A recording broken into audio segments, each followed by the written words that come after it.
Hello, everybody, and welcome. Many thanks for all of you for taking the time to be with us today. I wonder, before I open us up together, I wonder if either Jesse or Talon from Keepers wants to say any brief words, being our gracious hosts.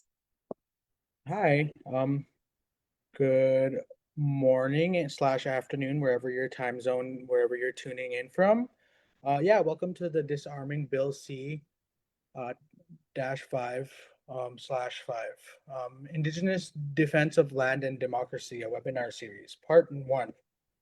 We are co-hosted Sierra Club Canada, Council of Canadians, 8th Fire Rising, Water Watchers, and SCAN.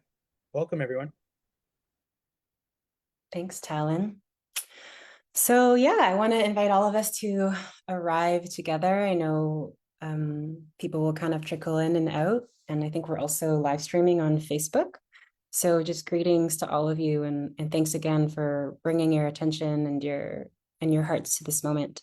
So my name is Jessica Murray, and I'm a community organizer with Sierra Club Canada. I'm also the water and climate campaigner for Council of Canadians.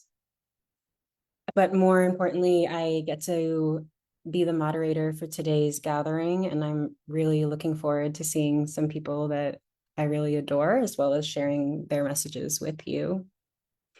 And so before we begin, I'd love to just allow us to, even though we can't see all the other 62 faces in this room, I'd love for us to just practice for a moment being exactly where we are. So noticing whether you're inside or outside, who's around you, and taking that moment to orient into your own body, into the land here that holds us, into the many territories that are holding this very moment, and even the tech that is making this gathering possible. And so offering our thanks to all of the elements that have made this moment possible, and giving gratitude for the sun, the wind, the moon, the breeze that makes life possible here on Earth, and is very much part of why we're here. We're here to really understand what's happening in this moment, as well as orient to what's possible as to next steps and why this moment is so important. So yeah, thank you. Some just Zoom logistics to support us. If you're looking for closed captions, I believe that's available, and you can turn those on by selecting the live transcript button. That might be in the top right corner. I see a little pen with a squiggle, so see if that's possible for yourself if you'd like closed captions. Everybody that's joining, I believe, is muted. There will be time for Q&A, and during that time, if you raise your hand, then you'll be able to unmute. You can find that by going into that bottom bar, and depending on how large your screen is, you'll either click on the dot more, and then you can raise your hand, or I think sometimes there's just a button that says raise hand. So yeah, if you need any technical assistance, feel free to also send a note in the chat. And so now it's my great pleasure to introduce our first speaker, Kate Kempton, who is the legal counsel on the constitutional challenge, and she'll share more about this case and why it matters. Kate is senior counsel at Woodward and Company, where she specializes in Indigenous rights, decolonization litigation, governance, and self-determination. Kate has been practicing Indigenous rights law since 2001 and has won significant cases on injunctions against development, treaty rights, and the duty to consult and accommodate. She's recognized by Lexpert and Best Lawyers in America, and her driving commitment to decolonize the legal systems that have caused harm to people and to the land. So, Kate, I'd love to orient you to two questions, but I'm also very happy for you to share whatever is on your heart.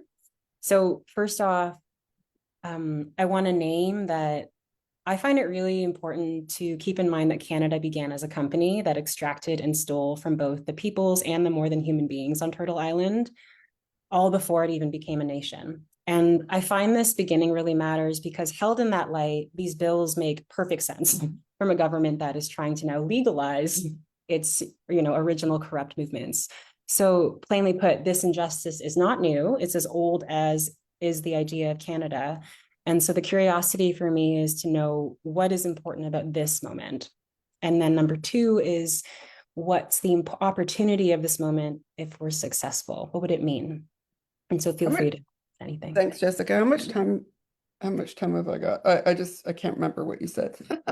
We allotted 20 minutes. So Okay, yeah. I'm just gonna like give me warning because I'm a lawyer, which means inherently I just talk too frickin' much. So We um appreciate I'm gonna it. put, yeah, no, you won't. Okay, I'm gonna put this up on the screen here.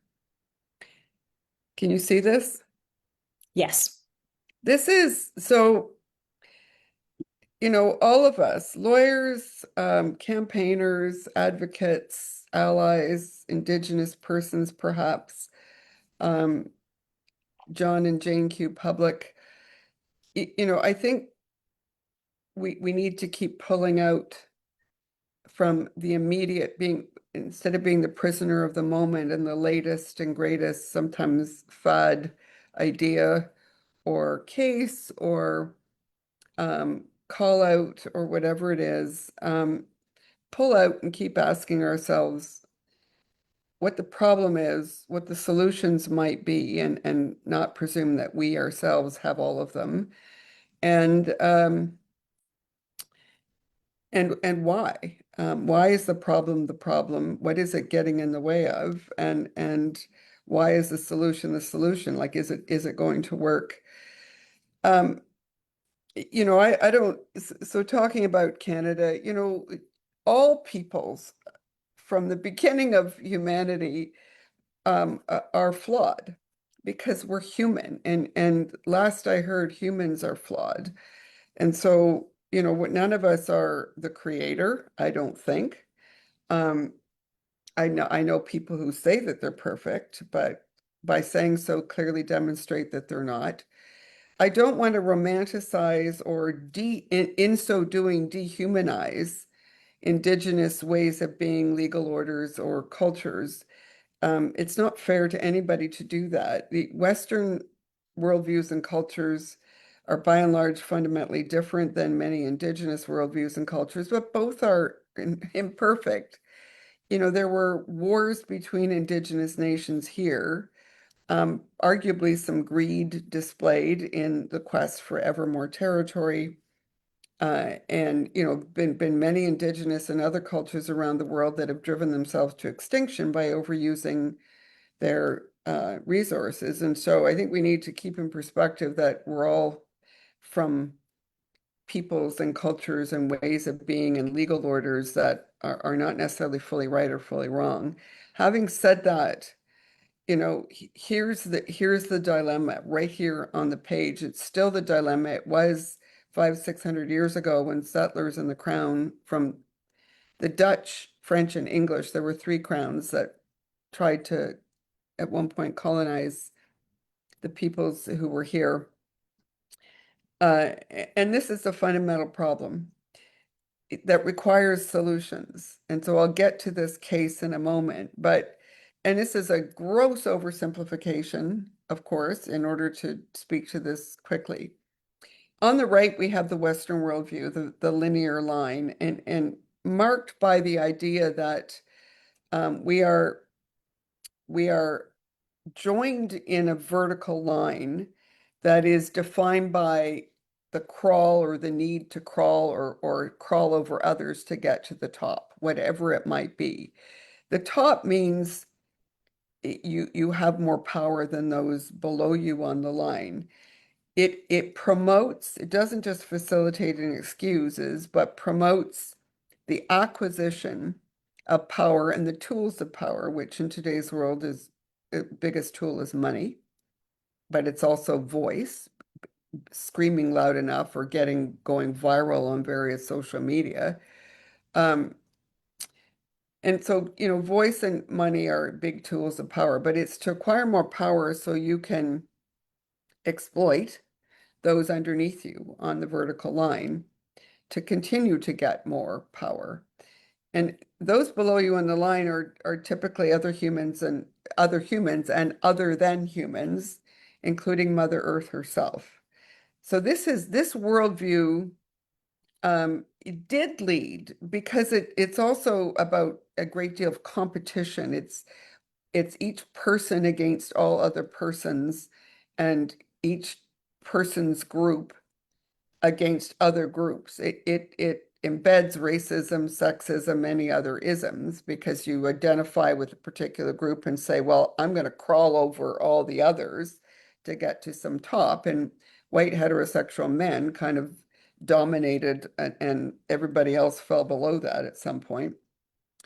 But so did other than humans. It became legitimized to conquer the earth, other species on the earth, and other peoples. It led to taking too much from the planet. So you're acquiring tools of power. You're taking resources from the planet. And we're clearly, so this line is drawn, this way on the page to show that it ends. It ends in a dead end. It is not sustainable. We can't keep taking from Mother Earth alone without she herself forcing us to be smacked down. If we continue to take the biodiversity, the climate change, the water crises now that we collectively as human beings have caused, are examples of how we've taken too much. We're not going to destroy the planet. She will destroy us because we're taking too much from her. It's fundamentally that there's no debate about that. If we continue on the path we're going at the rate we're going, we'll be gone. And perhaps even in my lifetime. So, and it's because this worldview, because it is about exploitation and dominance, led to colonialism. In other words, we need to dominate everybody else. So we're going to take our worldview and go elsewhere and apply it elsewhere and dominate other people and other lands elsewhere. So this is the worldview that actually came to be applied in a dominant way around much of the world, and not just by Europeans, but by others. And so this worldview, while it coexists with others because it is about domination, dominates many others, including in what is now Canada, has legally in the legal order dominated Indigenous worldviews and legal orders on which they are based. And so this is what has happened here.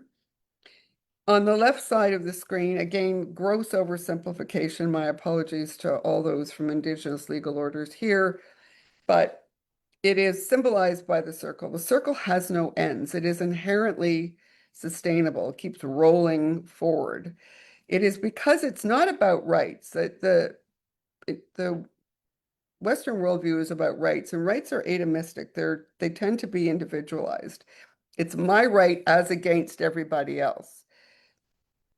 Indigenous legal orders with which I'm familiar are about responsibility to the other. It's inherently about your relationship with others, your responsibility to others. And so it's much more collective. It's not about me against the rest of the world, but me with the rest of the world, my relationship with all others in my orbit, human and other than human.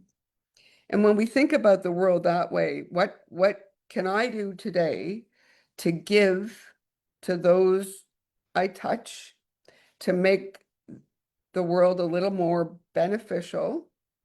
I get something great from that. I grow from that too. And then we all sort of figure out what we can do to pay it forward or pay it back and give. And it's that worldview that leads us to not take more than we need, that we're planting more than we've cut down. We're ensuring that the earth and this part of the world sustains not just me and not just my current fellows, but the next generation. And so much is made in Indigenous legal orders about the next generations because it's about being sustainable and responsible. It's this legal order on the left that was overtaken doesn't disappear, but it was dominated in Canadian law by the Western legal order. And so Canada is premised on the idea that there's only one ultimate governing power, and that is crown governments, be they federal, provincial, or territorial, applying Western legal orders and values mostly, and that Indigenous legal orders are subject to or subjugated by the Crown and Western laws and legal order and government.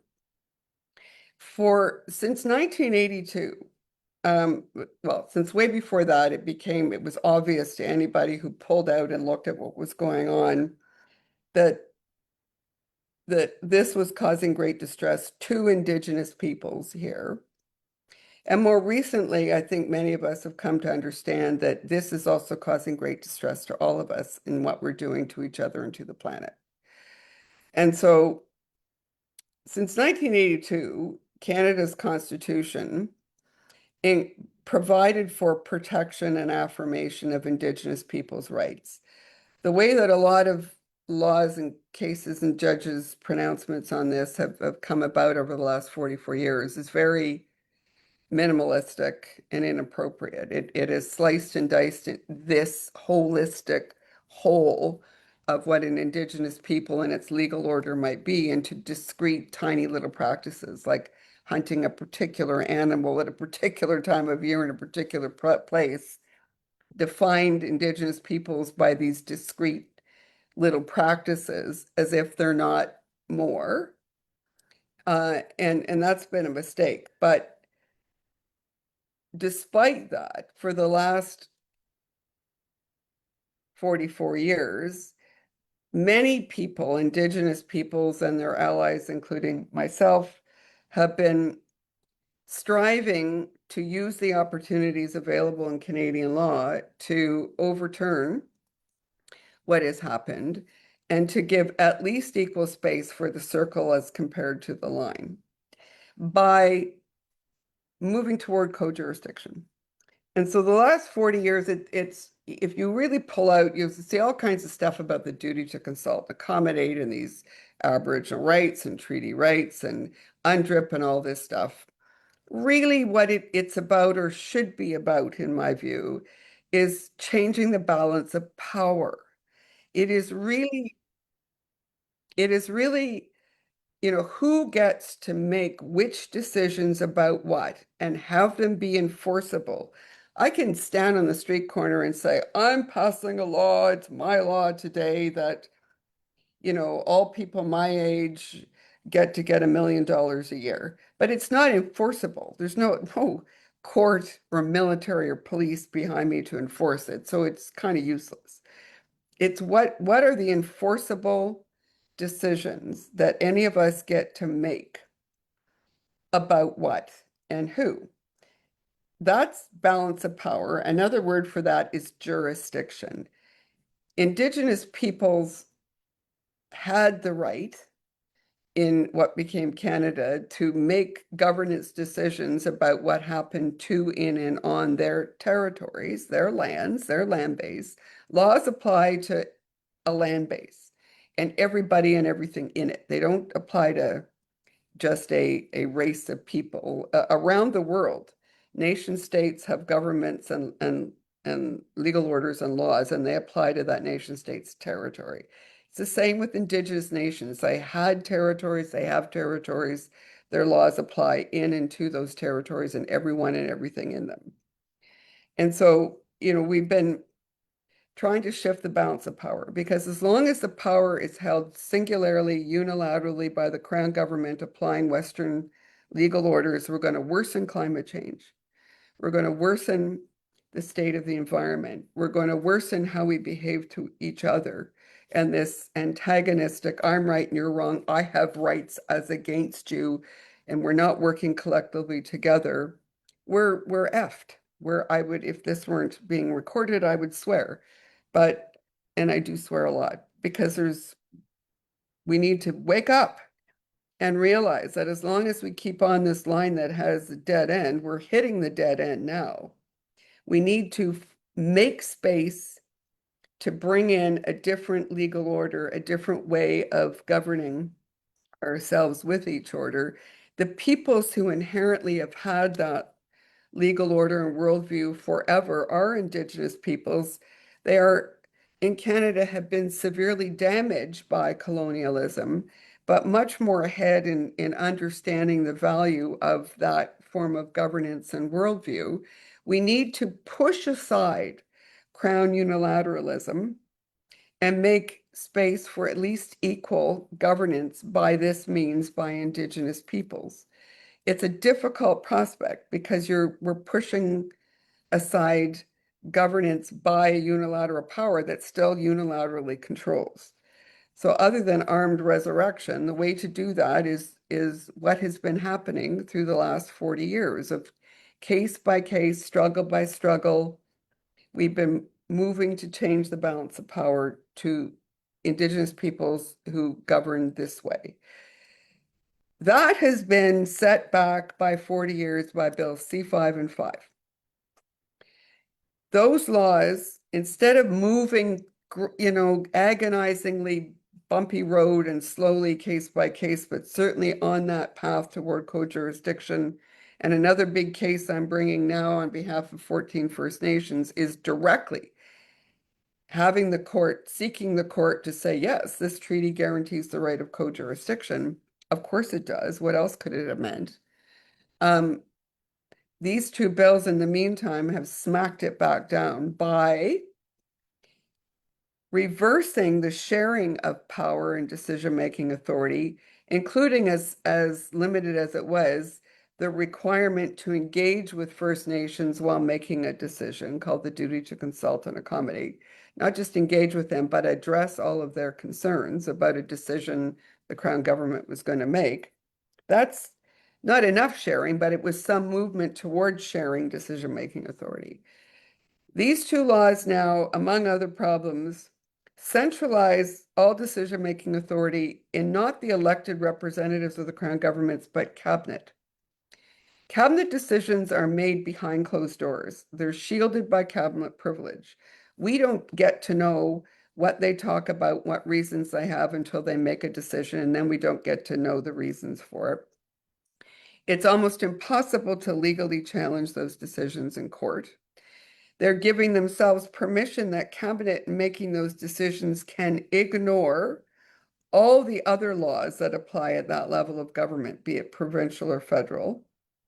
So all the other law passed by democratically elected Crown, yes, governments, laws enacted by Parliament on environmental protection, environmental assessment, endangered species protection, water rights and protection, human rights, Indigenous rights, labor rights, on and on. All of those laws, these Bills 5 and C-5 say can be ignored today by the cabinet making a decision about what major projects in major economic zones can be forced upon us in the dark without applying all those other laws that would help us assess and understand the implications and consequences and address them in advance. So it's legalizing in the dark decision-making, both by cabinet in the dark, because they don't have to assess and look at anything except how much money they think those projects are going to make, and by the dark by the rest of us, because we don't get to know what's going on, and it's almost impossible to challenge those decisions. And by excluding Indigenous peoples, because all those laws that they're giving themselves permission to ignore would have required the Crown governments to engage with First Nations about making those other decisions that those laws would have required. And also in the federal law, Bill C-5, by pre-deeming that projects that they put their magic wand on are deemed to be pre-approved. So already you're like, okay, no, this is approved. It's not going to not happen. It's going to happen.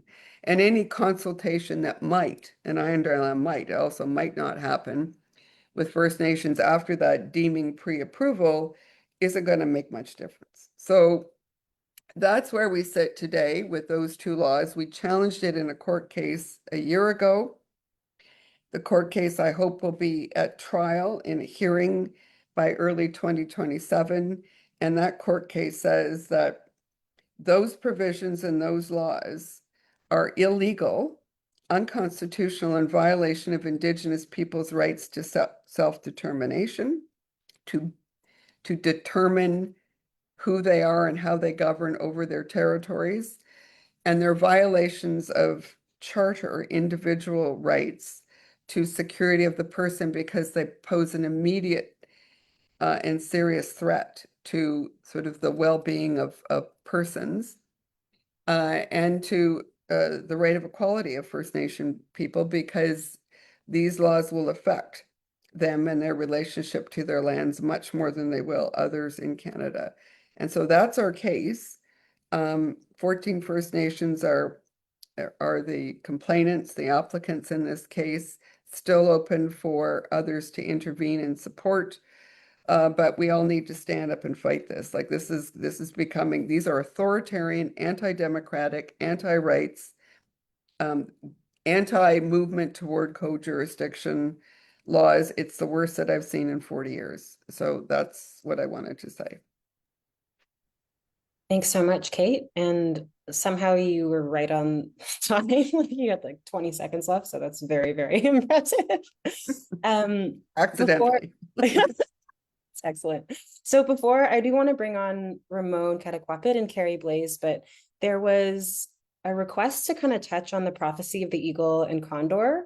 And we could leave this to Q&A, but part of me likes the idea in this kind of open time of setting the stage. And you've taken us through this beautiful kind of historical, for this philosophical understanding of like where we are, where we came from, and why this is how it is. So I don't know if you know much about the prophecy of the eagle or condor, but if you want to speak to that, or if one of our other panelists knows something that wants to share a little bit, that would be very welcome. I know what elders have said to me, but I'm not allowed to share it. So I'm going to leave it to someone else to speak to. I respect that. Hi, Ramon. Did you want to share on that? Or I don't know if you or Carrie feel. Well, first off, Wache, I'm Ramon Cataquapit. I'm here to be your bingo guide for tonight. Bingo. Well, I can touch on another prophecy. This one isn't technically the one that was asked about, but one that I do believe we're operating out of, and that's the seventh fire prophecy. And that's something that I've been made aware of for a long time since I was a kid. Even during Idle No More times, my mom held a rally actually, and she put a poster in my hand. And I was so young, I had no idea what it meant. But on the poster, it said, "We are the seventh fire prophecy." And then little did I know, growing up and coming like into this line of work, that would be almost of like something being foretold for a long time, of a generation, this new generation, the youth that will come and bring good change for Mother Earth, good change for their people, and to set an example for others, especially through our four natural laws. And I know it's different between each nation, but for me, I use that as my foundation of moving forward, of knowing that we're going to be setting the stage for big things in the future. We're going to be setting the grounds for the next generation, and even the generations that are here right now, being an example, not just for the youth that are listening to us, but also for the adults and our elders that may have been affected heavily by assimilation, by this government, by Canada, or even internally with internal self-doubts of wanting to make and being able to create change. And I find that right now I'm a part of that generation that's going to bring this change. And even though I can't tell you specifically, that's the prophecy that I do know about. Miigwech. Miigwech, Ramon. My apologies. I maybe should have introduced you first, but let me just take 2 steps back and return to that. Yeah, we're going to slightly pivot into grassroots and frontline realities of what Kate has really beautifully named as anti-democratic policies. I almost think of it as like legalizing what's illegal. It's kind of confusing to think about.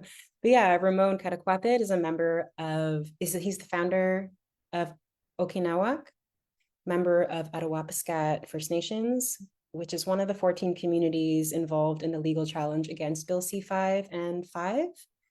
Okinawak is an Indigenous youth-led movement resisting legislation that threatens First Nations governance and the land. And Ramon serves as a youth counselor with Anishinaabe Nation and Chiefs of Ontario, and has become a leading voice against both Ontario's Bill 5 and C-5, which fast-track industrial development in Treaty 9 territory without proper consultation. Through Okinawak, Ramon is bringing together youth empowerment, land defense, and cultural healing to challenge extractive policies in the Ring of Fire. And Okinawak is supported by legal advocates for nature's defense, land, in their role as a legal intervener. And so joining us from land is Carrie Blaze, who you can see here on the screen as well, as she collaborates closely with Ramon. Carrie is an accomplished environmental and Indigenous rights lawyer. She is one of only a handful of public interest environmental lawyers that serve Northern Ontario. And in 2023, she founded LAND. Through LAND, she works to advance the protection of Indigenous rights and nature in response to urgent threats to land and waters, and amplify community voices, whether in the courts, before lawmakers, or in public forums to precipitate change. So again, to the both of you, similar but maybe slightly different questions, and feel free to introduce yourselves if I missed anything. What is a legal intervention and what role does it play? I think sometimes this gets a little bit confusing for folks. And then why is it so important to have youth and grassroots voices present? And this was expected to be about 15 minutes or so. Thank you so much, Jessica. I'm going to pass that along to Ramon. I think we can get into some of the legal arguments we're bringing and what we hope to accomplish, but I'm going to pass it to Ramon to kind of set us up in a good way to, as one of the three proposed interveners, Indigenous interveners in this court challenge to date. Ramon is joined by Geronimo Cataquapit, the founder of Here We Stand, and grassroots land protector Michelle Kustajan of the Friends of the Attawapiskat River in bringing this intervention forward. And so I will pass it to Ramon to share some opening remarks about how this came to be, what motivated this interest, and their shared coming together to hopefully become interveners. Oh, thank you, Carrie. By the way, let me know if I start to speak along. Every time I talk, time it goes by so quick. But hello, I'm Ramon. Just been introduced, but I'm the founder of Okinawak and a youth council member with Anishinaabe Nation and Chiefs of Ontario. And just to get a little background of what Okinawak is and came to be and how we got involved with land, and also with the land to apply to be an intervener within this court case.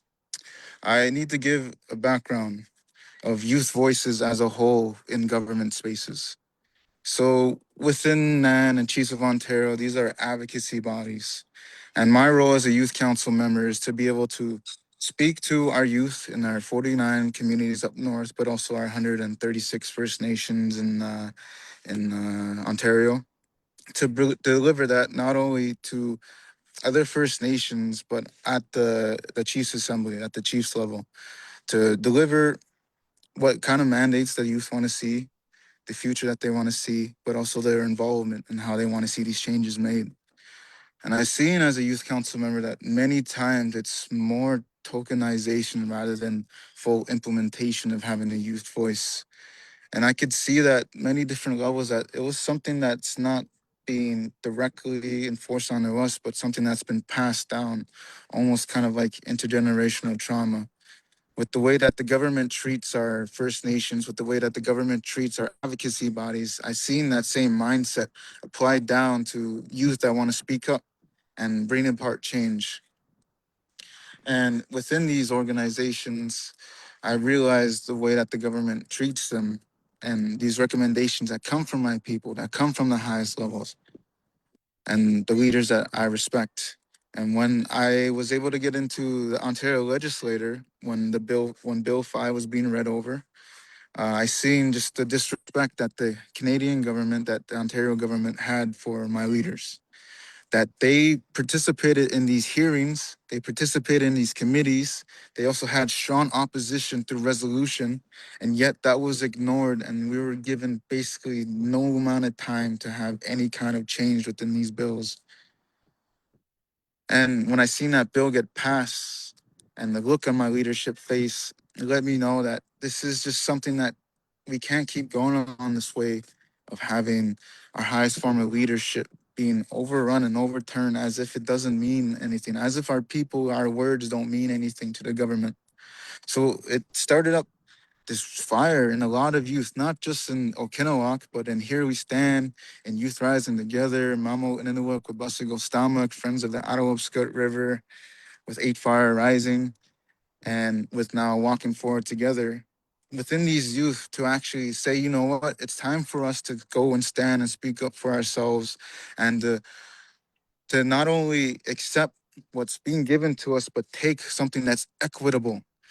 And when I seen with these youth and within ourselves starting Okinawak, as soon as that bill passed, that same thing was shared among the youth of wanting that presence of having our leadership respected, having our people respected, having our youth respected, especially when it comes to decisions that regard our future, that we come to know with this bill of the dangers that it has with Bill 5 and C-5 is setting a precedent for erosion of treaty rights, but erosion of what may or will not be our relationship with the government going forward, of being something that's supposed to be a nation-to-nation agreement, and rather than it being so top-heavy that even now they're fast-tracking another piece of legislation that will bring the special economic zone to the federal level and being overseen in that way, giving us such more of a harder time within the court system of actually whose right is it to have the jurisdiction over this land, who has original title. And the thing with the youth is, especially with Okinawak, is that we wanted to make these our rights respected, but we also wanted to protect the land, and that was the big point of it all. Because I'm sure many of you are aware about the importance and significance of the peatlands on which our First Nations sit on, and it being like one of the lungs of Mother Earth, helping to offset climate change by storing massive amounts of carbons underneath the peat bog.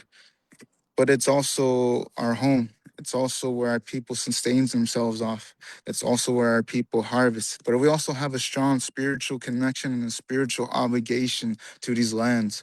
And that was something almost like a treaty between the spirits, between the animals, between creator, of what we have to steward, of being able to be almost like children of the land or artwork of the land. So we also have that on top of our obligation to make sure that our people aren't assimilated at the same time of keeping the land at which we sustain ourselves safe.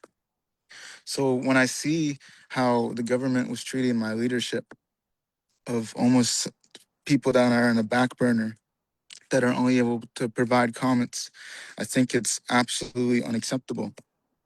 So with the goal of being able to start Okinawak was to provide a platform to youth that may not be chiefs, that may not be counselors, that may not have these official positions, but to have a voice on the front of what happens with our futures, especially if we know that a chief would rather more accept the deal given by the government than listen to the majority of their people. And being able to have these youth, we give them a platform to speak with youth, from youth to youth across the world, and even especially at home, and to give them a voice in these spaces that are much more than just tokenization. When it comes to the environment and the land, it's so important to us for what could come in the future. And when we're putting our hands in different, I guess, cookie jars, so to speak, we started to be so on the ground with providing that platform to the youth through rallies, through workshops, demonstrations. But now we're working on the other side with land to be applying as interveners to have the youth perspective within the court system. And I'd say that, especially as a grassroots and a grassroots youth, it's something that's quite unprecedented to have us as interveners within the court. So it provides such a unique and a new perspective on what we can do, and also the importance of the youth voice, not only just on the ground, not only in First Nation government spaces, but also in the court system and actual government spaces within Canada and Ontario. And I think I'm going a little too passionate. I'm too passionate right now, so I'll hand it off to Carrie to cover anything that I may have missed. Miigwech. Miigwech, Ramon. Okay, so building on that passion and energy, we are so grateful that all of you dialed in today. I think there's over 100 now, which is incredible, and more watching on Facebook Live. So thank you for all of you, for each and every one of you, for taking time out of your day to join Ramon and I today, and Jessica for putting this on, and Sierra Club of Canada for the invite to be here. And so as Ramon mentioned, there's a number of groups who are looking to intervene in this court challenge that's being led by Kate and her team on behalf of the other 14 First Nations. And so on our website, I don't know if there's a chat box, but on our website, naturesdefense.ca, there's a drop down, Stop Bill 5. That's where you can learn more about the three individuals who are looking to intervene. And when I say are looking to intervene, it is because it's a process. So you have to bring forward a motion, you have to file a lot of materials to basically make your case that you would be a helpful friend of the court. So you have a distinct interest, a unique perspective, and that your interest is genuine in coming to court and lending those perspectives. And so this is a way of advancing access to justice. It means having grassroots voices, land protectors' voices who are not frequently heard by the court there. And so at Land, we're a nonprofit, we're an environmental law organization. And so we do this work as a nonprofit. So it means Ramon and Michelle Kustajan and Geronimo Cataquapit do not bear the cost of going to court. That's something we fundraise for to help make that happen. And so Ramon mentioned new legislation has come out. So I feel like everyone on the call today likely knows about Bill C-5 and Bill 5, but to flag that what started with Bill C-5 is now continuing. And so on May the 8th, the federal government did announce, they're calling it a discussion paper, that introduces the concept of federal economic zones. And so I think we're familiar with special economic zones from Ontario and the province, where within these zones, these projects would be exempt from any range of laws. The federal economic zone is not unlike that. It's a means of fast-tracking projects without first having permits and approvals done prior to that. And so there's a deadline for comments, but we are anticipating new legislation to be put forward within the month. And so again, we're seeing this narrowing of when is consultation going to be triggered, when can communities weigh in and participate, and this switch to relying on mitigating harm rather than asking, should we be causing that harm in the first place? And so what we will be saying in ongoing efforts to kind of the rollout, if you will, of Bill C-5 are not unlike the arguments that we're proposing to bring to the court. So we're just saying that, Bill C-5 and 5 are not reflective of a true commitment. They erode these commitments of moving forward in a good way with reconciliation, as the Truth and Reconciliation Commission would have the government do. And so we know that's based on the UN Declaration and the rights of Indigenous people. And so we're bringing this forward to say, look, the province and Canada, they've adopted an impoverished view of what is reconciliation, and that includes protection of constitutionally held Indigenous rights, and that includes how this law is now being implemented. We're seeing the repeal of the Endangered Species Act. We've seen the repeal of environmental assessments for some of the largest mining projects in Treaty 9, the Eagle's Nest mine. And we're seeing, exemptions for archaeological assessments. So we won't even know what is the harm being caused by virtue of those laws being clawed back. So that is what we are attempting to do with our intervention. And we don't know yet if the court has accepted or rejected us. And so that remains a live issue. And so we welcome you following this for the months that do come. It will be a long road. And so please maintain interest continue to follow. And it's through dialogue like today that we can connect with you and share those updates, share what's going on.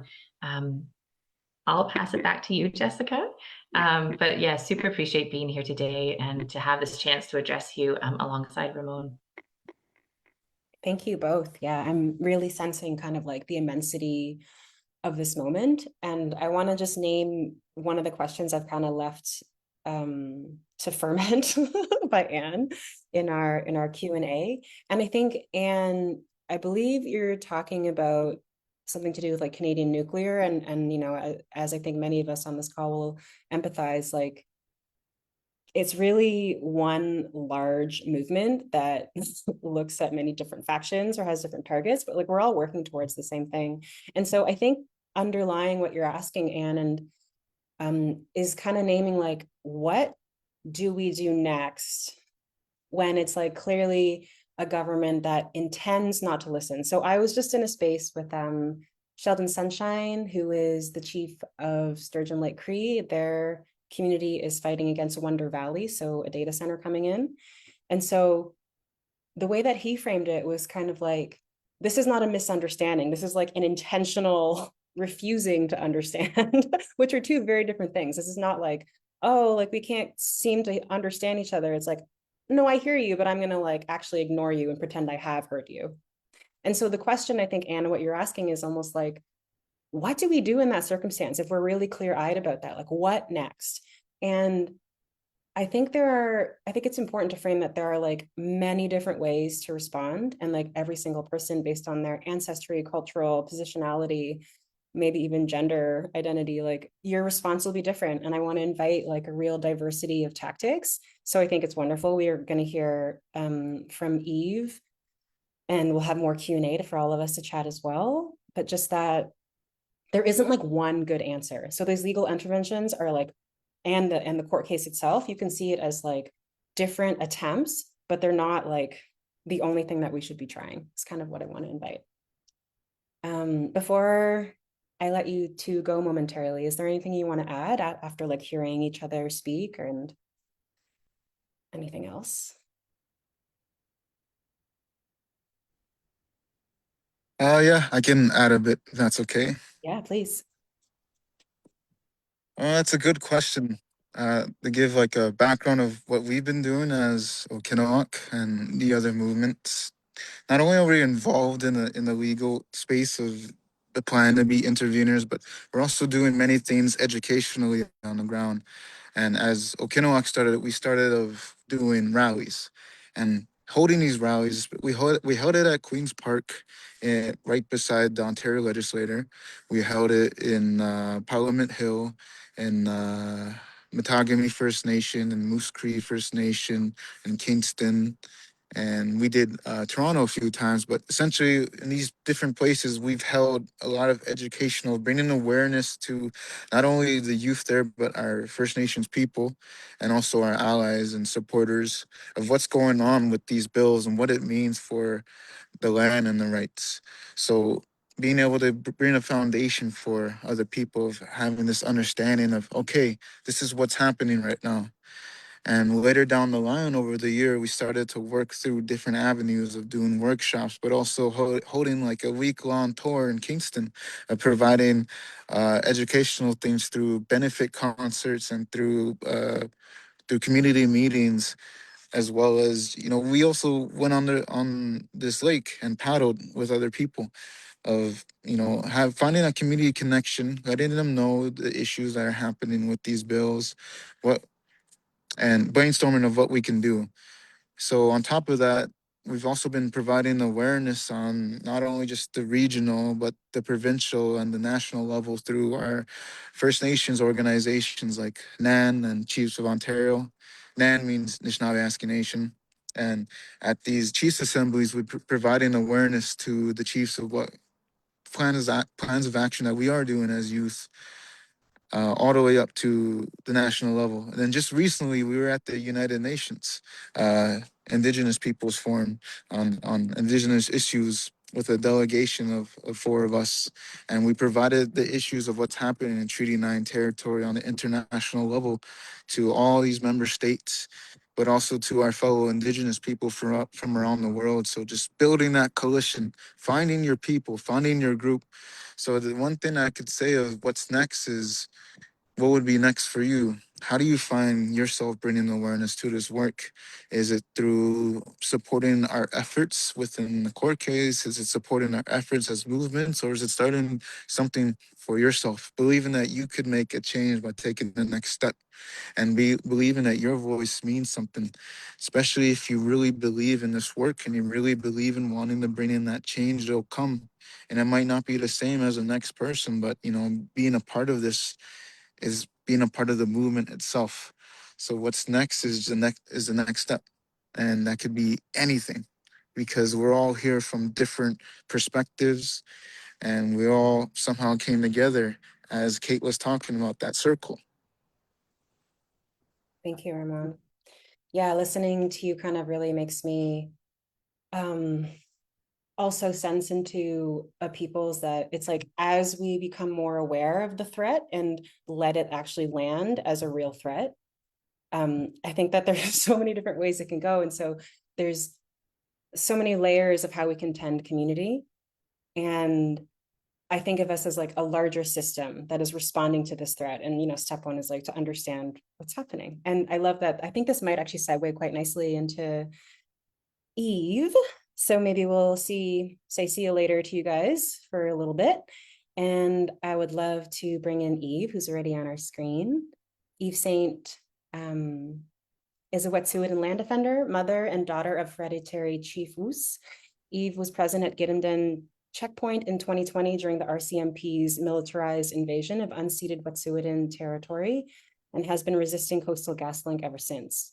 In recent years, she's turned to financial pressure as a strategy, leading an international delegation of Indigenous land defenders to RBC's annual general meeting for 3 consecutive years, contributing to real policy shifts at the bank. Eve is co-founder and lead coordinator of 8th Fire Rising, a network of Indigenous land defenders opposing the wave of federal and provincial legislation, including Bill C-5 and 5, that threatens Indigenous rights and stewardship. So welcome, Eve, and feel free to introduce or add anything else that I may have missed. Hello, Wache, Sego, Anine. Hello, everybody. Thank you, everyone, Keepers of the Water, Sierra Club, and fellow organizers. And thank you so much for the other panelists, such powerful speakers. I really, I feel like we're in really critical time right now, especially since the flood of these legislation, and like the others felt that urgency to get up and act. I felt the same way too, especially like being a land defender and standing up for my father's territory, and being like having gone through an a militarized raid on my territory, protecting my lands. I just can see what our people are going to face when they try to push these projects of national interest through our territories. And also, even before I was a land defender, I was also a Shkabewis. I worked along with, I was raised in Toronto, so like I worked with medicine people, healers, and ceremony here in Toronto. And just like saw how colonialism really impacted the people, and also like the earth too as well. And so just seeing the impacts, and can see where we are headed, especially with how the climate, I call it climate chaos, because climate change is just too soft. So we're going down that path, and we really can't afford like all these projects that they want to push through. It's insanity. And I'm so angry, of course, because of the government and the way they treated Indigenous people and people of minorities. And they should be really, and now actually everyone else, all mainstream Canadians too as well. Like I know, yes, we want jobs and everything, but it shouldn't come at the cost of our future, of our lives even. Because like me being a witness and seeing how these like industry and how they operate and how like they pollute. They do not clean up after themselves. They pollute like the water, they pollute the land, and it's always going through Indigenous territories. And we already do not have clean water. And like also my mom is also from Attawabasket too. So I'm so proud at seeing Ramon and Geronimo out there, like just like fire and, just out there and fighting for the territories because yeah, the peatlands, if that is disturbed on how they want to mine up there and our people and in those communities in Treaty 9, like we have like a do not consume water, a water warning or restriction. We can't brush our, well, I visited up there. I did live up there for a year, but like I never really fully like lived up there. But when I was up there, we couldn't brush our teeth with the water or wash our food with the water. And so, yeah, a lot of Indigenous communities um, have like a water boiling warning and also like a do not consume. And so we cannot afford any more industry coming through our territories. And actually, like the UN had just recently declared uh, bankruptcy on fresh drinking water globally. And now we're also fighting AI data centers that um, that again also going through Indigenous territories most of the time, and they use a lot of fresh clean water to keep these to keep these systems cooled. And of course, the water is unusable afterwards. And also, like the other side too, as well, is that they're going to take up a lot of jobs. We're going to see massive job cuts because of these data centers. Like it's already like some folks like are already using it for therapy. Please don't do that, people. Please don't use chat GBT for therapy. Um, but just seeing that and the government prioritizing projects and not prioritizing our future and like the well-being of the citizens just is enraging. And because of the age of social media and also like the reels, how it has an impact in getting all this information, like rewiring our brains to like just have short attention spans. I really see the impacts being an organizer for a number of years, and not we don't really see like a lot of peeps out there on the ground coming to action. So please, we're in a critical time right now where we do need folks on the ground. We need people to show up, and we also need unity. We need to come together. We need to like, lock arms with each other and also like cross movements too as well, um because that was their strategy with these bills, and they keep on coming, and really they're really taking our rights away too as well, like police, like they're increasing police budgets and they're giving them more power, and it's just it's step by step into fascism and authoritarianism or oh, I can't, I'm getting tongue tied. I'm sorry. But like just it's really it's really just not the world that we want to live in.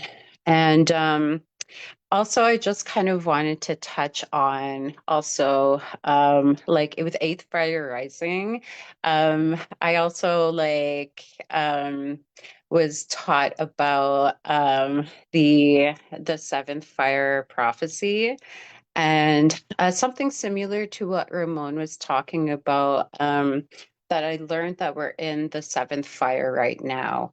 And that from what I learned is that the the billionaires and the leaders that are bringing us on a very destructive path, and that the Indigenous people and our allies really need to stand together and fight. And that's where we are right now. And we can either go down, we're like in a fork in the road. We can either stand up and fight together and, continue on humanity, or we can go down not the best path for humanity.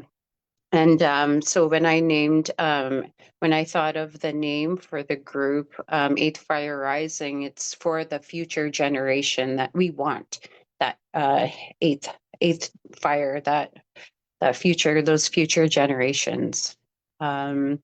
So yeah, I really love to see um, like those prophecies, or I like to call it like we're like the modern day warriors. We really are. And what we really do right now will echo through the generations. And yeah, we just really need everybody on board to show up. Even if you don't know nothing, you do not have to be an activist. You do not have to be a land defender. Just show up, just come, learn, or just support. That's how you can support.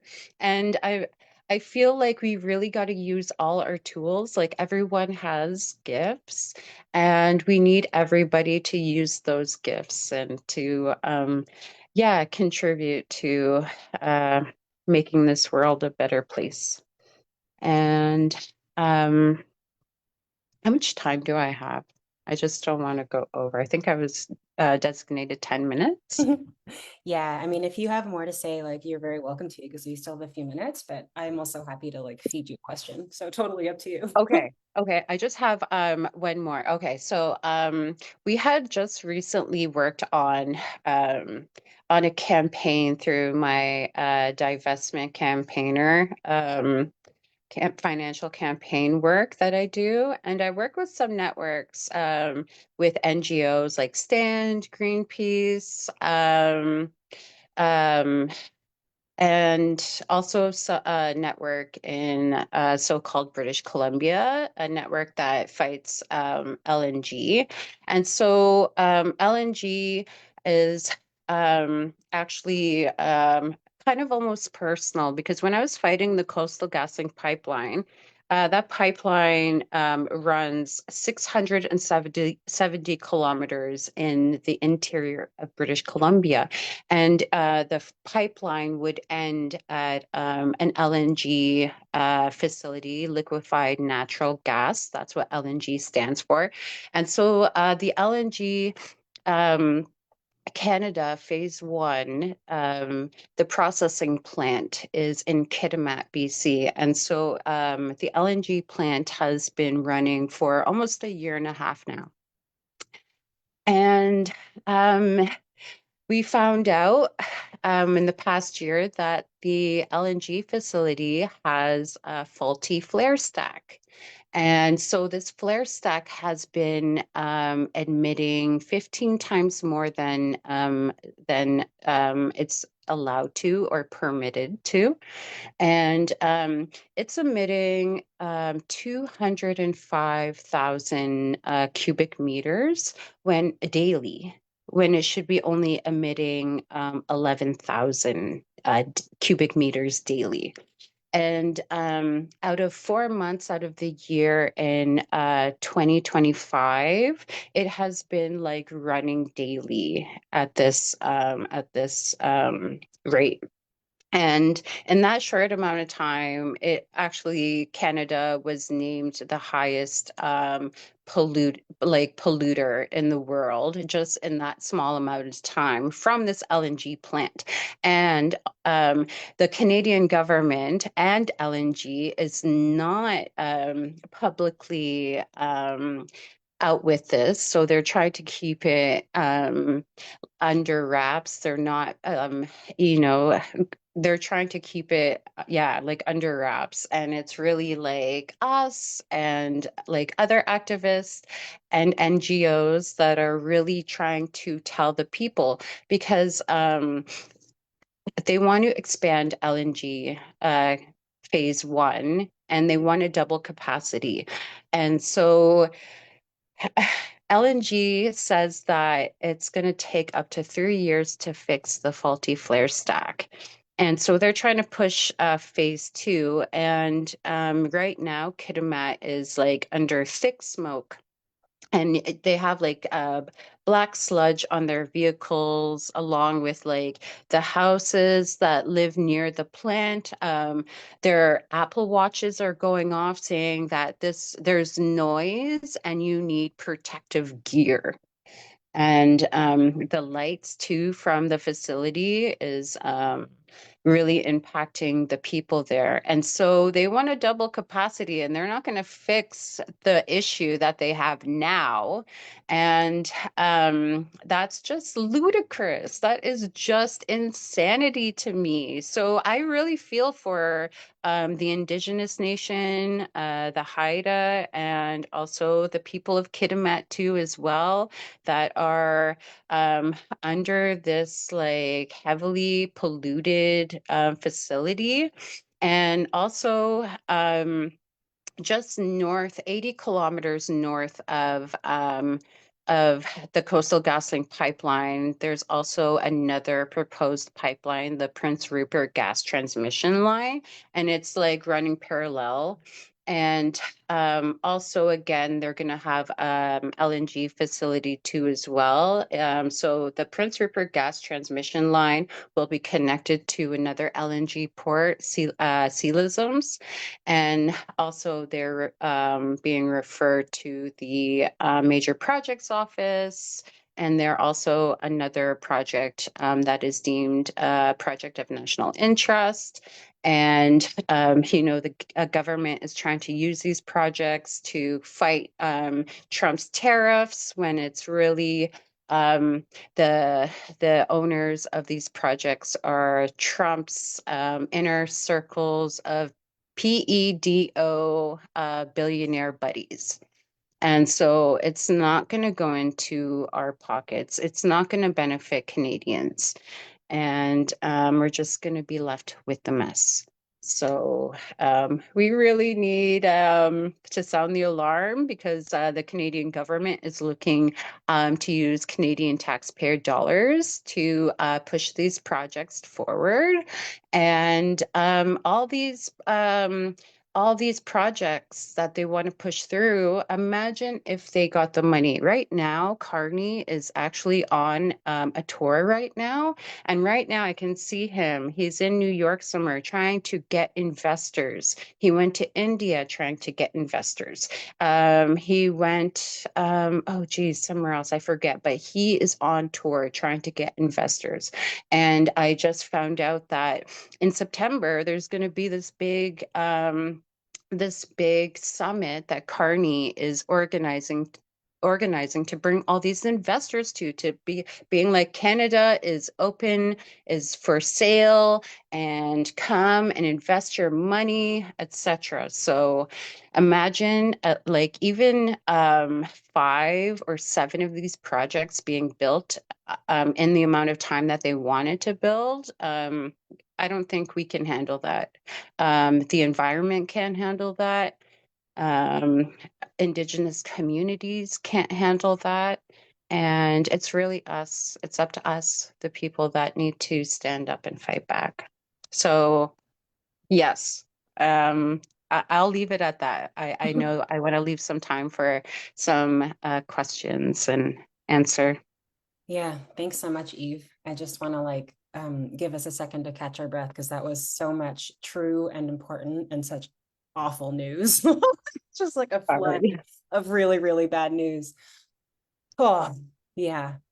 I think the more I listen to Indigenous peoples, the more I kind of realize that there's no single story of like what so-called Canada is, and that there's like it's like if you live in a kind of version of Canada in your life where you're like things seem pretty great, like it's really interesting when you start looking into First Nations communities as to like the huge discrepancy of what they're experiencing. And then the next thought is like, what does that mean for me personally as well, personally as a racialized settler, but for anybody, for anyone that's living here, like, what does that mean to you that like you get certain things and get prioritized, whereas a lot of people don't even have clean drinking water. What does that mean to us? And I love the question that you asked, like, what kind of world do we want to build together? And then the final seed I really wanted to offer is that, like, this prophecy that both you and Ramon have named, there's a very similar prophecy actually in the East. So from Tibet called the Shambhala prophecy. I don't want to go into it necessarily, but like my kind of offering is like, what if this moment was prophesied by many elders from different traditions? Like, what does that mean for us as a people? It's like, what does that mean in terms of how we show up in this moment and how we organize, how we build community? So, for our panelists, you can see that there's quite a few questions that have been offered into the open space. Some of them have been answered, but some of them have been left open. I always find it a little bit tricky because like I want to listen to whoever's speaking and then I'm like, oh, there's like all these other threads. So if you've caught one that you really want to address, like feel free to. But I want to open the floor. Maybe we circle back to Kate because you spoke earliest. And I know there's one like specifically for you as well, Kate. But is there anything else you want to add or respond to, feel free to go ahead. No, you're going to have to tell me what the questions are because I'm doing double duty here. So, Yeah, no problem. Where did it go? Jessica, the questions are all in the production schedule. If you want to Yeah, look over there, they're sure. highlighted in blue. Sure, I can just go there. I was trying to look at the Q&A, but maybe that's harder. Okay, so here's one question. There is an idea that's been raised about the utility of fighting the system with the system. So for some, this is a critique about using the master's tools, but for others, it's a hopeful pathway to enact systems change. Where do you fall on the spectrum on this issue of challenging Bill 5 or C-5? well, I mean, look, talk at some point, talk is cheap. We have to do what will advance and I agree with anybody who said not one thing is enough. We have to do many things. The fact, we can't deny facts. We can't wish them away. The reality is that Canadian law and the Canadian legal order has been imposed. There isn't an international court or a domestic court or court anywhere around the world that has any power and authority here that will ignore, like that will enforce an order. We are compelled to go to Canadian court. You can't, people who think international law is a panacea need to think again. International law has itself been developed by imperial and colonial powers. Indigenous peoples are not subjects of internet, like they don't have status in international law like nation states do. So like the whole thing has been developed this way. And we have to, we can't ignore it. So when we have to think strategically about how to work with it by turning it in on itself. And so it's a tricky concept, but you have to use enough of the precedents in it to show how it's wrong, to get it to turn itself inside out and backwards. And so that's why I constantly have a massive migraine and why there are big holes in the wall in my office because I'm constantly banging my head against it.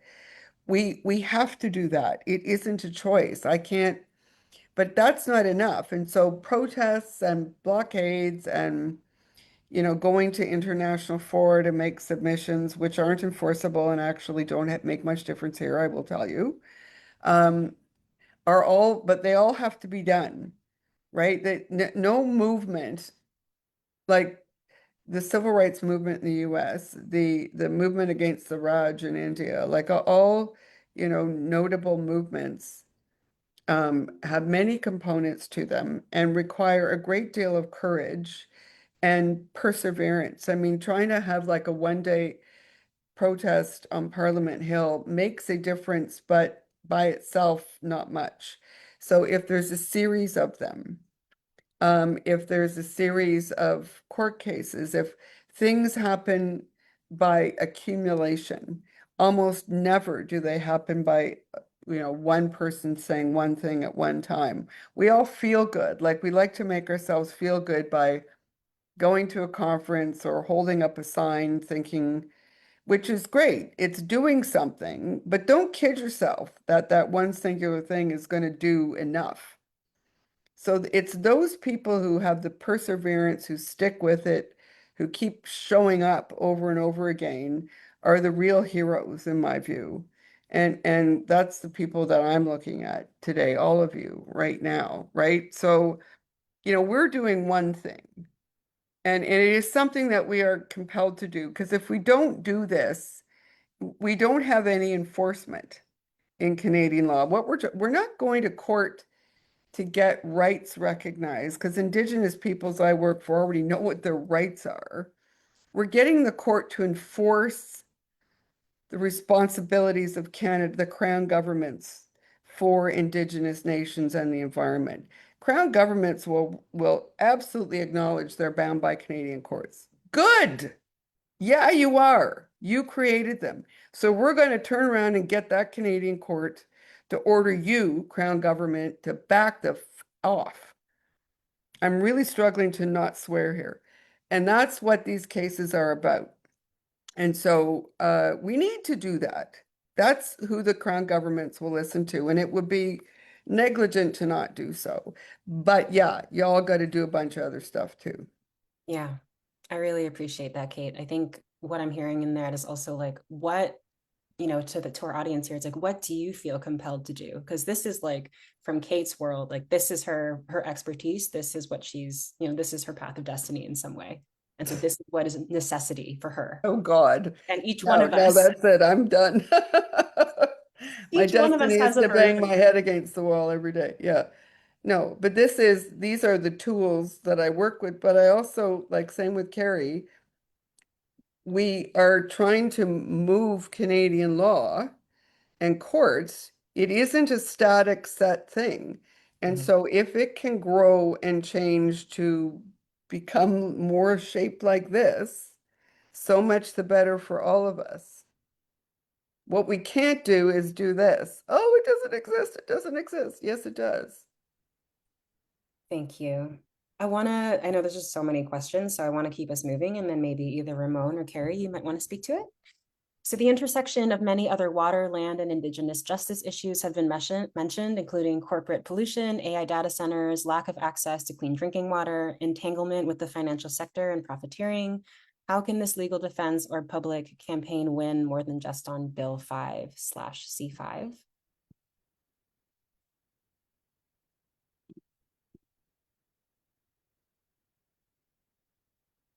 Sorry, was the question why is there so much focus on those two? Is that kind of what the question is, or?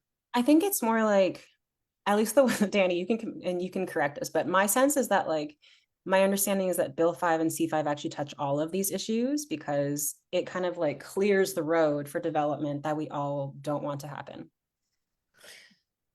Yeah, look, since Ford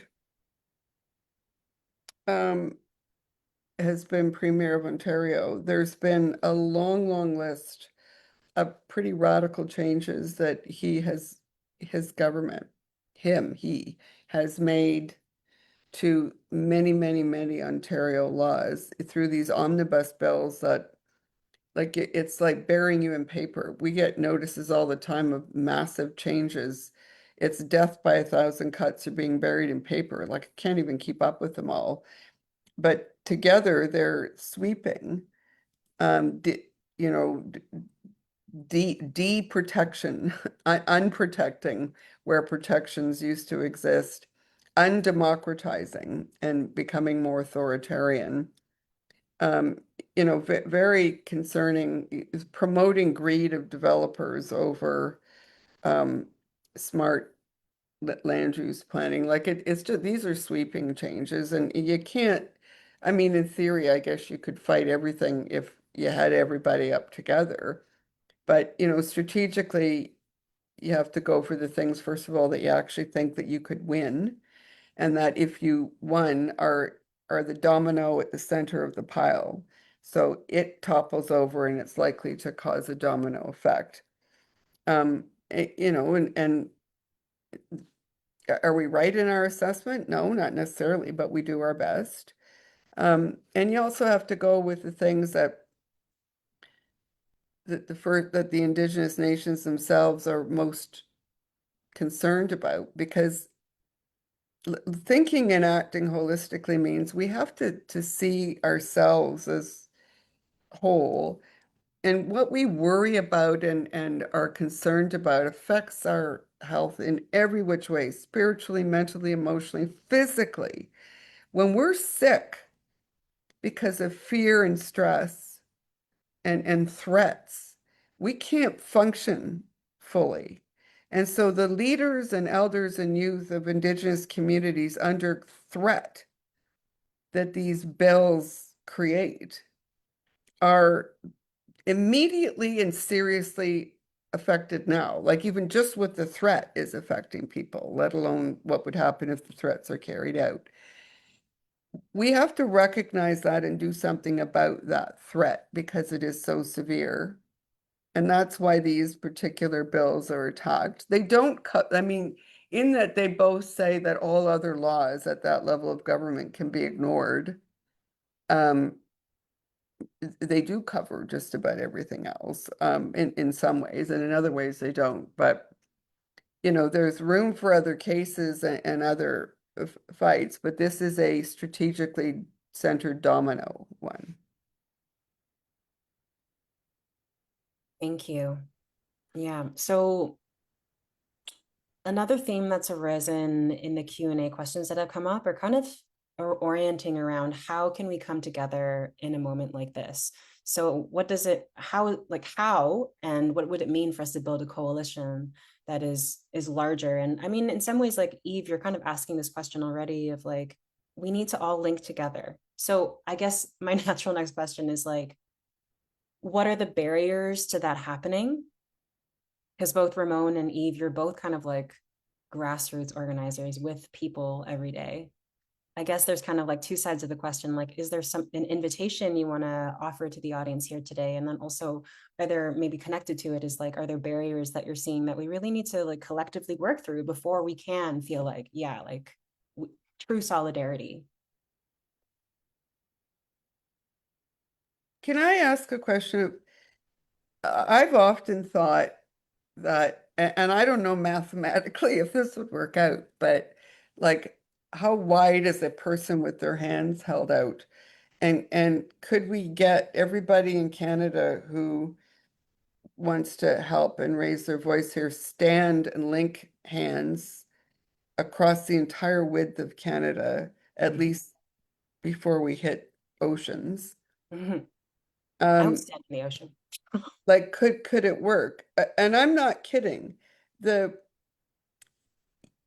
it's symbolic, but it's hugely symbolic. Terry Fox, for whatever, if you agree with this or not, but Terry Fox, through a variety of polls over the years, has been held to be Canada's most influential person. And but it's because symbolically, he didn't raise that much money for cancer, but symbolically, he joined people together, because when he started to run across Canada, people came out and stood on the path together and were joined by a spiritual and emotional link. Can you imagine if you got all of Canada in just one day or whatever it would take, you got a string of people standing there. Like it would be frickin' unforgettable and it would be broadcast globally. And it would become the symbol that this is how, we're going to stand here and we're here, like we're here and we're standing here and here are our 5 pleas, whatever they are. Yeah. And if you're not prepared to meet these pleas and be a responsible government, whoever you are, governments, we're gonna, come together and circle wherever you are, the parliamentary. But it's so powerful. Yeah. And these are the kinds of things that if some effort could be put into that, I think would be like yes, it's symbolic and it doesn't have legal teeth, but it has emotional Hmm. teeth. Thanks, And Kate. those are the kinds of things that can lead to so much else that I would love to see that and be Indigenous led. I just want to note our time because we do want to leave people with a call to action. But before we do that, I want to kind of briefly bring the floor back to Eve and Ramon. And if there is, in response to what you've heard or just what's happening in your heart right now, if there's anything you want to share with us, yeah. Yeah, I'll be quick. Yeah, I think maybe keeping finding like indigenous groups that are doing the work, like Okiniwak. I know that they have an IG and same with Eighth Fire Rising too as well, and Indigenous Climate Action and we do share a lot. So, like, even other like climate orgs do also share like any indigenous led actions or campaigns or groups. So, that would be a good way to get plugged in. I know Eighth Fire Rising, we have like a newsletter, a sign on, and we also have a website, www.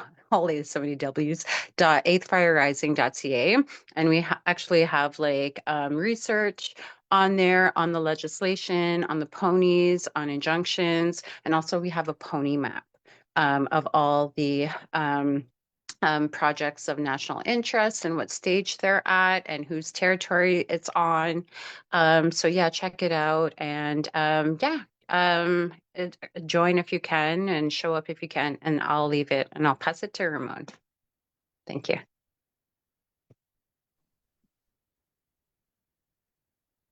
Very good question. Some of them I was trying to wrap my head around, but at this one, I'm pretty sure I can answer.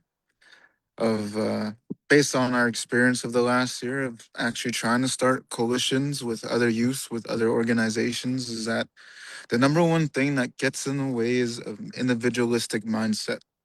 And this is something that was, touched on with Kate, but something that, we've understand as Indigenous people that was imposed on us from Canada, of putting oneself's interests first in the pursuit of financial gain or any kind of form of gain rather than finding a good balance for the whole to be involved in. And you've seen that very heavily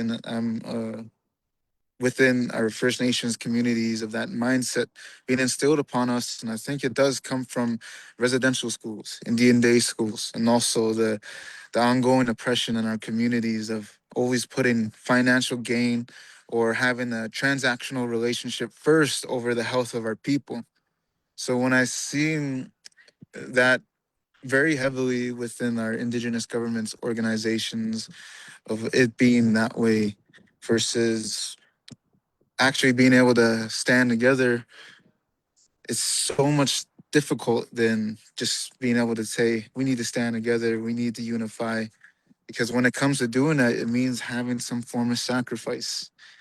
And it's so difficult in another way of it not being holistic, but it could be momentarily for things that happen of like a bill 5 or a bill C-5 that is put into effect of us being able to understand that we should keep safe our individualism, but also reach our hands out of our pockets to be able to stand with another First Nation. And you can see this divide and conquer tactic almost happening with these bills of putting different interests for different communities on the line versus what could be meant as a on the whole level. Like if we would talk about the Ring of Fire and the issues that it'll have for the communities down the river from what could be polluted within the water system versus the benefits that can come to a community by agreeing to bring up these roads for their, for new infrastructure, for new things in the community that they need. And it's a tough line to follow of being able to, let's say, with two communities standing together if these interests are not aligned. But the one thing that I always find is that the foundation we could find within our First Nations, and not just First Nations people, but with others, is love. That is something that is shared among every human being, every living thing in this world, and even with Creator, that we could find like a foundation with, of being able to show love for one another, despite having our own, like almost like us being a part of, think of it as a huge ocean. We're like all droplets. We all share that same foundation, even though we may be individuals. And being able to understand that foundation of where we come from and where we return, and this cycle that we go through like precipitation, through going up in the air and back into the water, back and forth. I always find that us being able to affect each other that way as well, like a raindrop falling in the water and the ripples out through all of us. And that ripple could be something good, that ripple could be something bad, but I'd hope as hell it'd be through love, because what they're doing with these bills is not through love. They're doing it through authoritative. I can't say it, you know what I'm trying to say, but they're trying to be authoritarian with these bills because of the pressures that are being put on them on an international level, through trying to create new partnership agreements and new trade deals because of what's going on with the United States and wars across the water as well. And I find that the biggest part of getting in the way is that mindset, the individual mindset of gain instead of sharing, because that's also another part of our four natural laws, is learning how to share with each other. That's something that was taught and instilled into me by my family growing up, of learning how to share with one another, share what I have, but also having that being done to me and finding a good, equitable relationship. And that's what I think we should have with the government as well, because uh,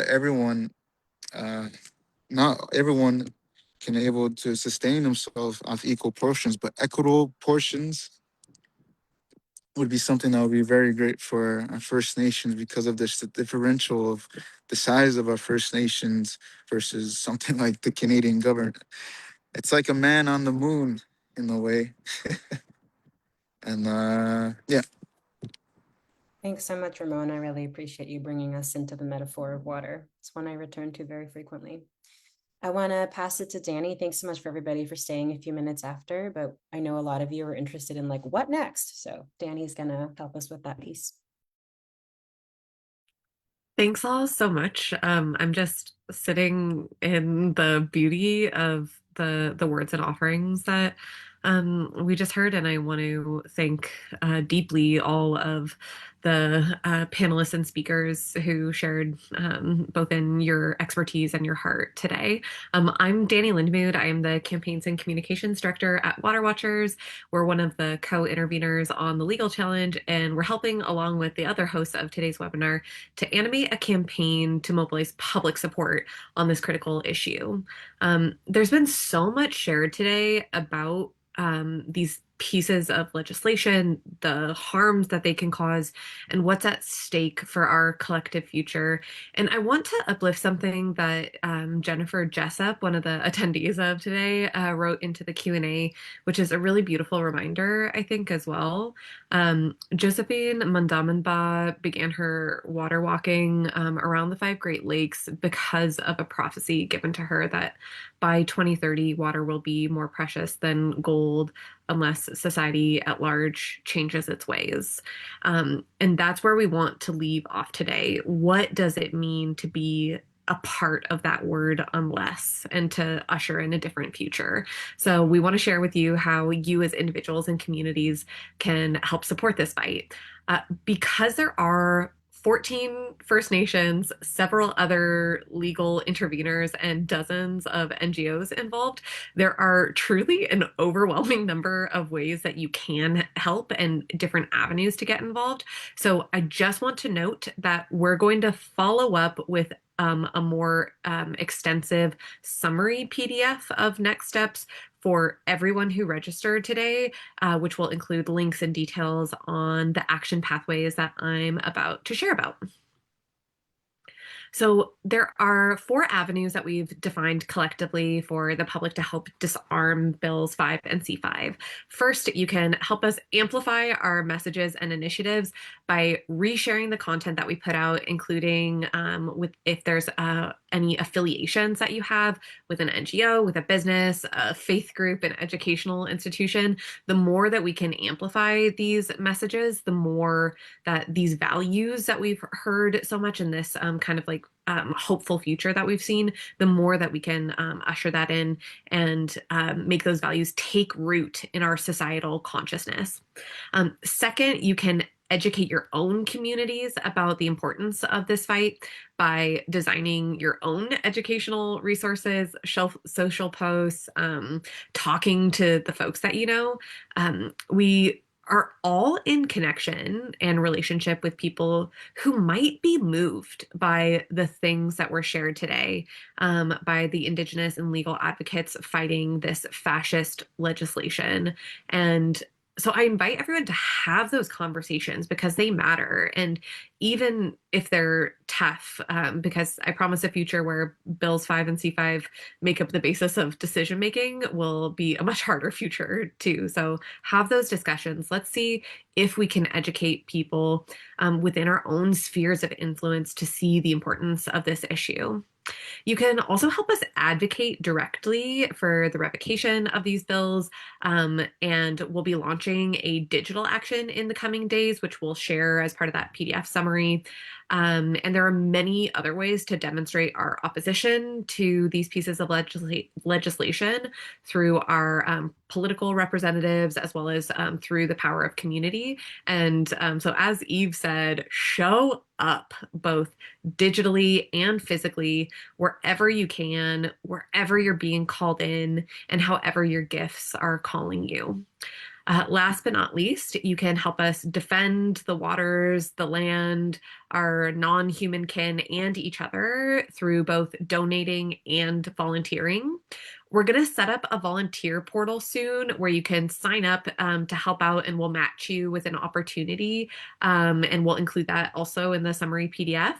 And we'll also include several places where you can donate, but we're specifically going to be uplifting the ways that you can support the 14 First Nations in their legal actions and defense, and the Indigenous-led voices challenging this legislation.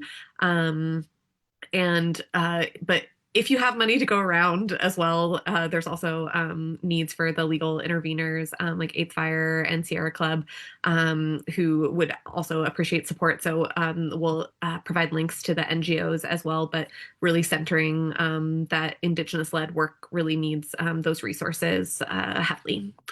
So a final thank you to each and every one of you for staying to the end and for being a part of the collective resistance to Bills 5 and C-5.